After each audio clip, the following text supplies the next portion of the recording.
Queridos, foi-me dado o tema aqui para falar sobre principados e potestades.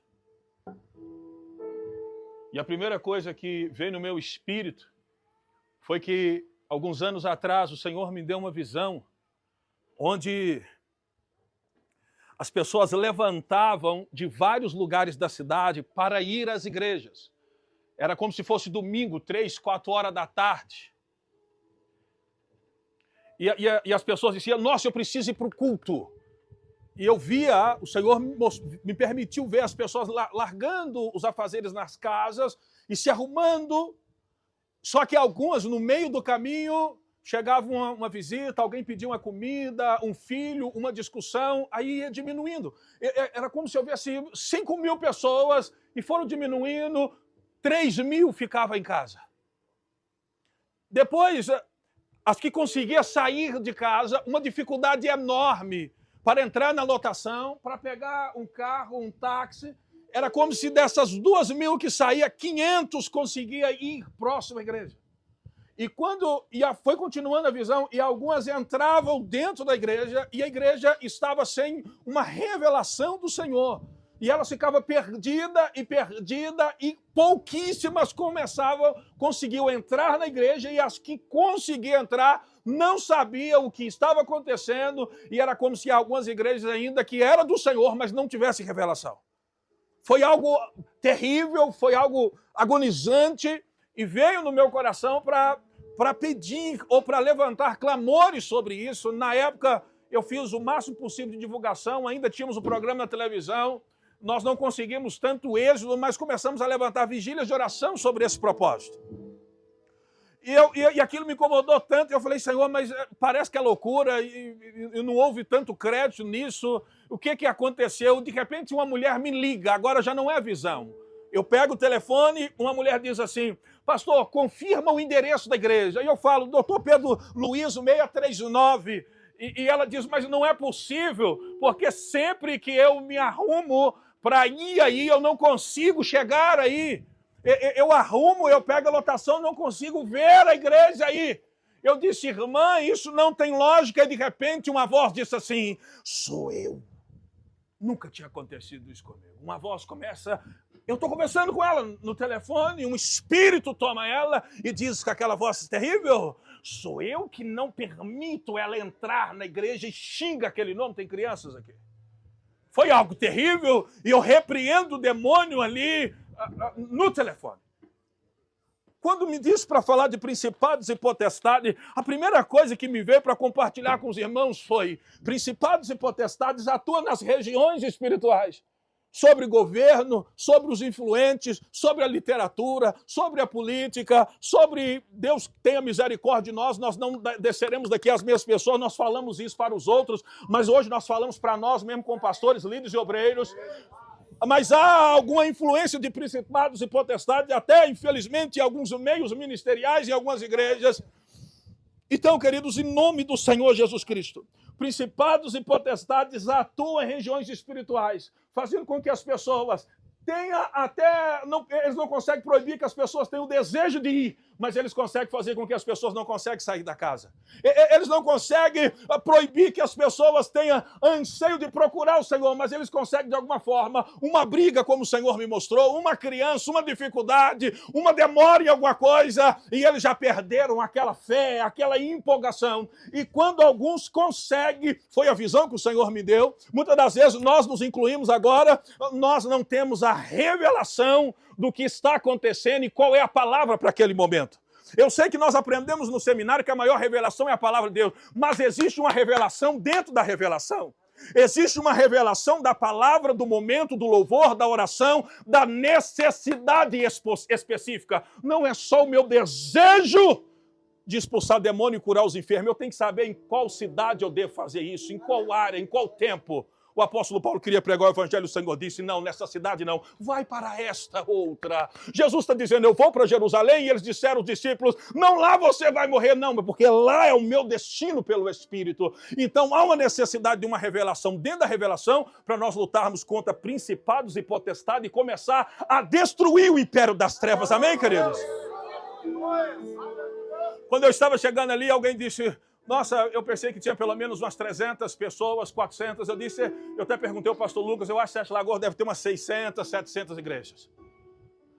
Mas nós temos que entender que nós não conseguimos destruir principados e potestades se nós não começarmos a entender que o evangelho não é uma questão que eu escolhi, que foi bonito, que de vez em quando eu vou, faço culto terça, quinta ou domingo, e é legal, e se eu não for participar, não tem diferença nenhuma. O evangelho é poder de Deus e é sabedoria de Deus para destruir todo o império das trevas.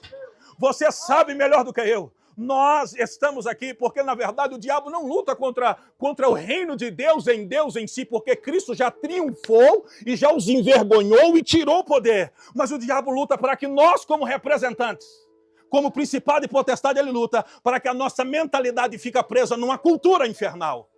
Antigamente a gente dizia o seguinte: quanto mais igreja, melhor. É melhor que abrir uma igreja do que abrir um bar. Hoje nós não podemos falar isso mais, porque o diabo não quer fechar a igreja, quer colocar líderes com a cultura infernal. Esse é o papel do principado e potestade. Ele não quer fechar a igreja, ele levanta líderes com a cultura infernal. Líderes que não acreditam mais nos dons espirituais. Líderes que não acreditam mais nos 5 ministérios. Líderes que não acreditam mais no milagre criativo, na revelação. Líderes que agora eles amam o mundo e quando alguém chega no ministério, não interessa a vida que leva, não interessa o pecado que seja, é assim mesmo. O importante é que Cristo já pagou. O preço na cruz está consumado e você vai na igreja e tudo é no tempo de Deus. Isso é uma cultura diabólica de um principado e potestade mantendo aquela igreja. Presta atenção no que eu estou te dizendo. Isso é uma cultura infernal. O diabo não está fechando a igreja. Ele está levantando alguns líderes com o pensamento dele. E é por isso que tem pessoas que continuam na igreja, chega batizado, mas está devendo os outros e não paga. É por isso que as pessoas continuam na igreja. E o filho está tramando a morte de alguém. E o pai, o ministro, a mãe, não tem uma revelação do Senhor. Como aquele pai dos Estados Unidos que vocês acompanham. Eu protegi a cidade do crime, mas o meu filho era um assassino dentro de casa e eu não sabia, porque não tem a revelação do Espírito. Continua indo à igreja ceando. Mas tem festa junina gospel, tem carnaval gospel, tem quadrilha gospel. Tem ajuntamento, tem tudo, só não tem a unção, só não tem a revelação, não tem um sonho espiritual, não tem um discernimento do Espírito. Tem mais de 1 ano que Deus não fala com ele e não com ela. Então é possível fazer a obra pela cultura do entendimento, pelo intelecto. É possível cantar, é possível louvar, é possível fazer teatro no poder da alma, no poder latente do ser humano. Mas o Senhor disse: o que é carne é carne, mas o que é do Espírito é do Espírito. O que é do Espírito é do Espírito. Porque é o Espírito que conhece o coração do Pai e o nosso coração. E é somente pelo Espírito que o Espírito Santo vai pegar o segredo de Deus e revelar para a nossa vida. Foi dito aqui sobre poder, sobre milagres, sobre curar os enfermos. O diabo, principados e potestades, ele trabalha na mente dizendo: o milagre já deu, a unção também. Mas quando Jesus esteve nessa terra, ele disse: olha, se eu expulso os demônios é porque o reino chegou. Se eu curo os enfermos é porque o reino chegou. Se eu faço milagres criativos e aparece dinheiro na boca do peixe, é porque o reino chegou. Se eu ressuscito os mortos, o reino chegou. Se eu confronto na porta do templo, alguém pode estar pensando: nós não podemos falar mal da igreja. Se Cristo confrontou na porta do templo aquele ministério diabólico que não permitia as pessoas se curvar diante do Senhor. Se eu confronto, se eu discuto, se eu defendo o reino, é porque o reino chegou. A mentalidade do principado e da potestade ele vai quebrar quando nós entendermos que a igreja, presta atenção nisso para me orar, a igreja não é o reino. A igreja não é o reino, mas é a única instituição legal pelos céus, com a chave do Senhor, de manifestar o reino de Deus nessa terra. Cristo fala do reino 2, 3 vezes, mas Cristo fala da igreja 2, 3 vezes, mas fala do reino mais de 100 vezes. A igreja não é o reino, mas algumas igrejas têm o poder de manifestar o reino de Deus nesta terra. É a cultura do céu na cultura dos homens. No reino de Deus não é o que eu quero, não é o que eu penso, é o que Ele determina pelo Espírito. Nós não conseguimos isso sem usar as armas espirituais. É por isso que eu já participei, mas eu discordo agora. Encontro de pastores tem que parar de refrigerante, coxinha e doce de leite. Porque uma das armas espirituais é o jejum. Encontro de pastores, as nossas reuniões, Deus abençoe o grupo de louvor, mas eu já participei em grupos que é possível cantar 6 horas, mas não consegue orar 40 minutos. É por isso que o Senhor diz através do profeta Joel: chama os ministros e sacerdotes. Levante um jejum, proíba que até as crianças que amamentam no peito não comem. Proíba o alimento aos animais. Se o povo que chama pelo meu nome ora, aí sim. Há uma arma espiritual que não se faz no conhecimento, que se não se faz no desejo. Jejum, oração, obediência, santidade. Eu posso admirar várias mulheres e achar bonita. A esposa que tem intimidade é só uma na minha vida. Mulheres podem achar vários homens, é só um que toca nela.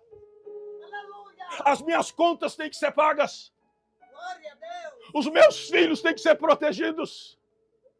Eu não assisto filmes que falam de magia, de feitiçaria, de sensualidade. A Bíblia diz em Apocalipse: o espírito de Jezabel está no altar e falando nas vossas igrejas. Que persegue os profetas, que luta para matar e calar os profetas. Um espírito terrível e carnal está. Se você não lidar com isso, eu vou apagar o teu candelabro e a luz que eu coloquei no meio de vós. Nós vamos lutar contra principados e potestades. Eu sou o primeiro em dizer: Senhor, eu preciso pegar as armas espirituais, porque foi dito: nós não vencemos principados e potestades com conhecimento. É pelo Espírito, é por meio da oração, é por meio do jejum, é por meio de cânticos espirituais, é por meio da unidade, é por meio das lágrimas, é por meio do sacrifício que o céu venha sobre nós. Estamos prontos para lutar contra principado e potestade? É isso que o Senhor exige de nós.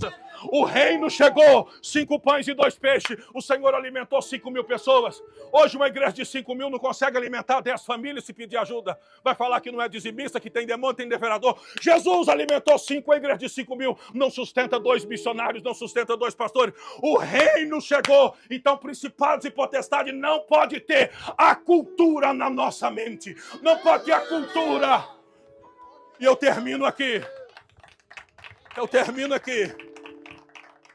Irmãos, devemos aceitar todos que entram na igreja que mantêm o respeito. Mas, se o homem quer relacionar com outro homem, não pode tocar nesse altar aqui em cima. É verdade, Deus.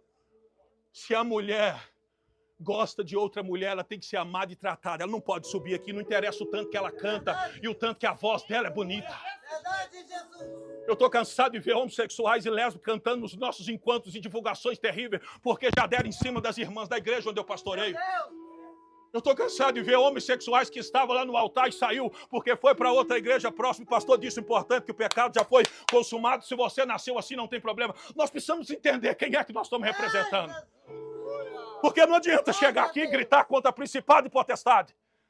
Se eu cobiço outra mulher, se a mulher quer outro homem, se as nossas contas, se a gente rouba no trabalho, se o caráter de Cristo, e eu não estou dizendo a vocês como se eu fosse perfeito, não, porque eu já pensei em fechar a igreja há 9, 8 anos, há 5, 6 anos atrás. Mas quando eu pensei em fechar a igreja, o Senhor falou comigo: o seu nível é até aqui. Se você quiser melhorar, melhore em todas as coisas e começa a fazer as coisas que eu te mandei desde o princípio. Deus não vai abraçar porque é pastor, porque é líder, porque é missionário. Se posiciona naquilo que eu te chamei, caso contrário, não tem conversa. Porque nós representamos um reino que é eterno. Vamos orar agora? Vamos orar com uma mentalidade diferente agora. Agora eu quero o microfone. Perdão, pastor, passei. Deu 15. Pai, em nome de Jesus, nós nos curvamos diante do Senhor. Eu me arrependo dos meus pecados, das minhas falhas, da minha negligência junto com os teus filhos. Porque nós viemos aqui, nós gostamos de falar com os irmãos que vão no ministério. Você não vai sair da mesma maneira, mas hoje eu digo para mim mesmo e para os meus irmãos: nós não desceremos aqui da mesma maneira. Tem mais de 600 igrejas nessa cidade e menos de 60, 70 pessoas estão aqui, porque na verdade são os que se importam com o teu reino. Senhor, eu declaro uma palavra de bênção para aqueles que estão ouvindo a minha voz.